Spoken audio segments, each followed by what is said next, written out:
coming to the morphology and the evolution of stamen. Okay, so you must have noticed that I have deleted that previous note I uploaded because this one is better from this textbook.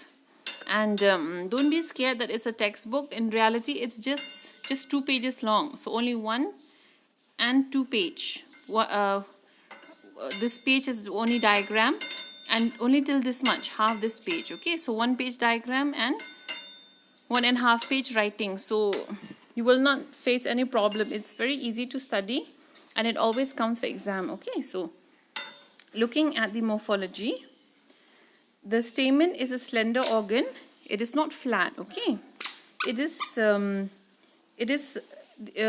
just like a leaf in the way it's in its ontogeny, means the way it came about. Okay, like see, when you were a baby in your mother's womb, you were like this. Okay, then you became into a human adult, into a human baby, right?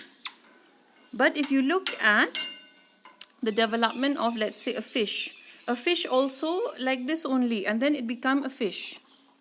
Okay, then you look at a frog. Okay, like this only in its embryonic stage, and then it became a frog. Okay, how to draw frog, I don't know. In fact, all animals, okay, amphibians or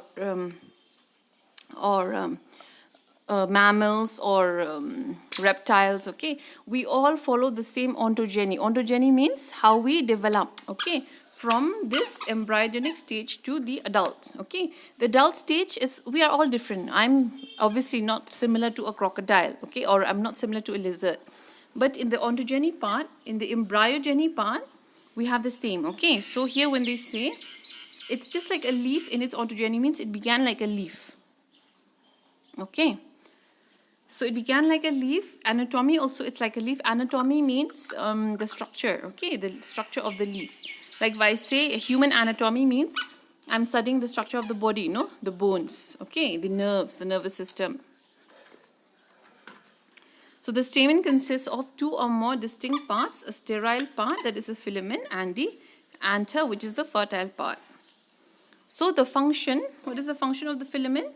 It is to lift the anther to a position, means to raise it up. Okay, it has to be above the petals, no, above the petal, so that it can release the pollen grains. Okay, because if it's a cross-fertilized plant, so these are the petals. Usually the anthers are high, and it's lifted by this long structure, no, which is known as a filament.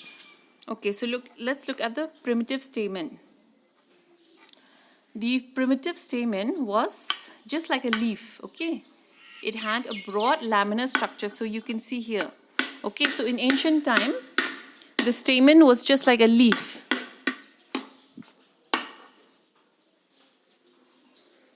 It had a broad and it had a flat laminar structure. Okay, so there in the diagram you can see directly, and if you've noticed, these are your anthers, no?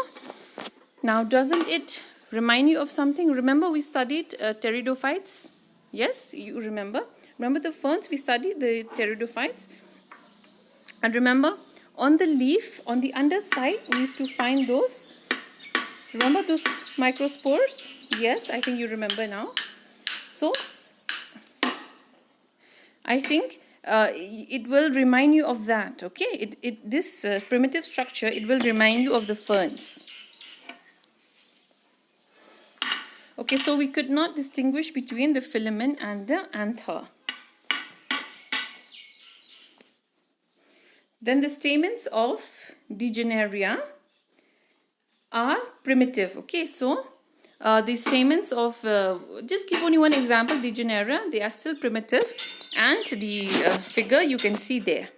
Okay, so you can draw either of those, or you can draw both depending on the time. Then looking at the vascular supply, means of xylem and phloem, there are 3 traces arising from 3 different gaps. Okay, leaf trace means, see here, this one, do you see this one? Leaf trace means, okay, let me just draw.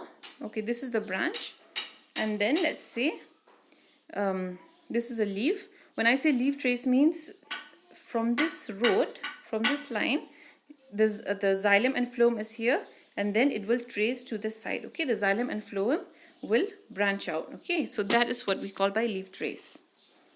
So you can see the leaf trace. That's 1, that's 2, and that's 3.